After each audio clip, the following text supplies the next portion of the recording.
শান্তিতে নোবেলজয়ী অর্থনীতিবিদ ডাক্তার মোহাম্মদ ইউনূস বৃহস্পতিবার ৮ আগস্ট দেশে ফিরবেন।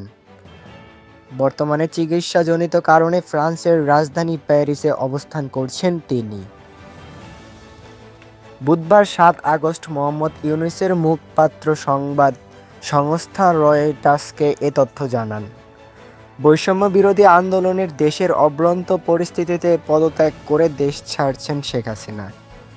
এরপরই নোবেলজয়ী অর্থনীতিবিদ অধ্যাপক ডাক্তার মোহাম্মদ ইউনূসকে প্রধান করে তত্ত্বাবধানকালীন সরকার গঠনের সিদ্ধান্ত চূড়ান্ত করা হয়েছে।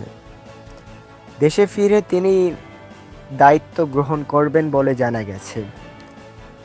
এর আগে গতকাল মঙ্গলবার রাতে রাষ্ট্রপতি মোহাম্মদ শাহাবুদ্দিনের সঙ্গে বৈষম্য বিরোধী ছাত্র আন্দোলনের সমন্বয়করণ সহ সংশ্লিষ্টদের বৈঠকে ডাক্তার মোহাম্মদ ইউনূসকে তত্ত্বাবধানকালীন সরকারের প্রধান করার সর্বোচ্চ সিদ্ধান্ত হয়েছে। বৈঠক শেষে সমন্বয়ক নাহিদ ইসলাম জানান, ডাক্তার মোহাম্মদ ইউনূসের একটি ছোট অপারেশন হয়েছে।